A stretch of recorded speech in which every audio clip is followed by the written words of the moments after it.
Stable coins are starting to move real money through this region, but only because the payment infrastructure and the regulation caught up first. Joining me is Miriam Kiwan, advisor and former vice president for Middle East and Africa at Circle. Miriam, welcome to Wall Street to MENA. Thank you for having me, Arda. Of course, payment infrastructure and stablecoins used to be a separate conversation. Now, when did they actually start merging together?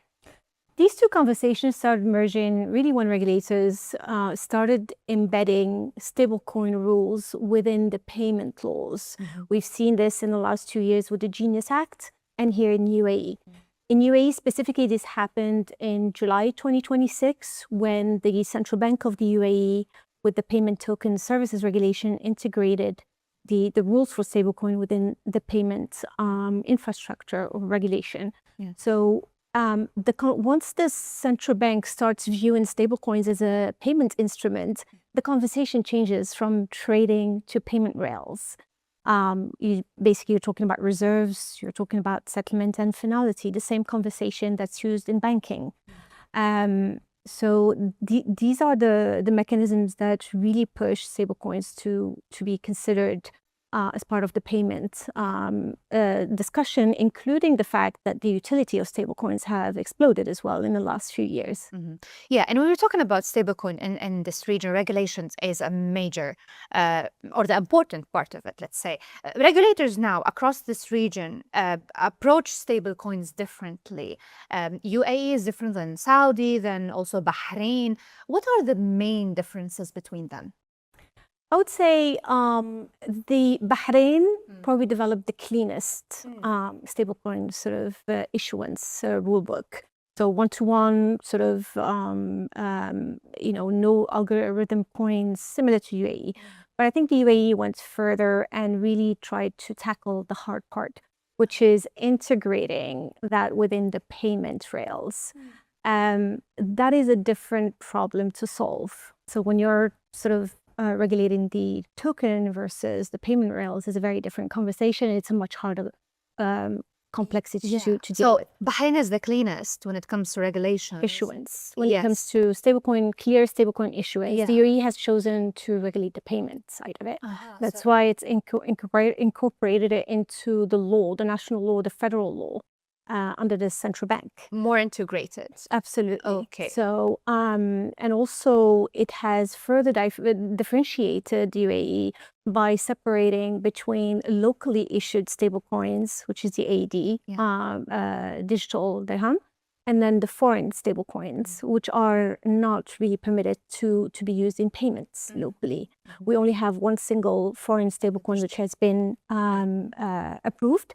That's locally issued as well. Saudi, on the other hand, is sort of really slowing down, given sort of they're following more of the Vision 2030, where they're looking at modernization of the payments. And I think it's a choice that they made. They're not really lagging. They just made that choice. Okay. Now, when we talk about stablecoin as well, you sat on the panel behind MFTA's new UAE stablecoin payment playbook. Walk us through the roadmap that it gives. That playbook is really a sequential sort of playbook rather than a technical guide. What it's meant to do is to help create sort of the institutional stablecoin payments capabilities for players and leaders within the space. It goes through very clear steps that needs sort of to be followed to have a successful integration within the ecosystem. First, the guideline really looks at choosing a specific use case, then defining the regulatory position for the institution. You need to know who your regulator is, what activity are you going to be regulated under. Then you go on to building sort of the operational model that means looking at the governance, the compliance, exactly the same way the banking system, applying the same discipline in a way. Once you achieve that, you need to look at really embedding banking partners and corridor partners, because without the off-ramp, you can't really sort of have a successful integration within that. Once you have achieved all of this, then you can really scale, design to scale. Based on experience, what we've noticed is that institutions that start with technology mainly, they tend to get stuck at compliance, whereas those who follow these kind of steps tend to sort of ship products much faster. Now, Miriam, when we talk about banks as well, banks are trying to plug stablecoin as well into their existing payment rail. What's the hardest technical piece that they need to get right? I would say the blockchain rail is the easiest part. It's what sits in, on either side. So first you have the banks have their own systems, right? Yeah. The stablecoin it's basically instant payments, whereas banks tend to have cutoff times, settlement, daily settlement. Both of these systems need to sort of work together, and that's probably is one of the challenging issues that probably integration comes with, right? The second is around compliance. Again, this has to be instant, live compliance, travel rules, monitoring has to happen at the same time.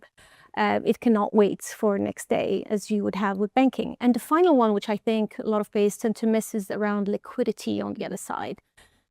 Your settlement using stablecoins is as good as your FX or corridor partner or banking partner on the other side. If they are weak, then your payments is weak, regardless of how great the technology is. Yeah, for sure. Now, also another thing, stablecoins are pitched usually to solve problems, and some countries, like for example Lebanon, the currency is unstable there, so stablecoins comes as a solution in that case. Does the payment infrastructure used actually in this case is an actual solution? Unfortunately not. The demand is huge in these kind of markets. Yeah. And we already see that there is a dollarization that exists. However, without a licensed off-ramp platform and a robust banking system that can support that, we're really talking about store of value use cases rather than a payment system that can support stablecoin integration. Yeah. Okay. So it's still like a long way to. It is. to These are go different when it use comes- cases. So you have, these type of emerging markets that tend to focus more on store value, where people tend to save in stablecoins as part of, their livelihood. Whereas in payments ecosystems where regulation is more developed, this is where you tend to see more progressive ecosystems. For sure. Now, the last thing, if you're advising a regulator in this region today when it comes to stablecoin payment infrastructure, what's the first step that you would tell them to start with here?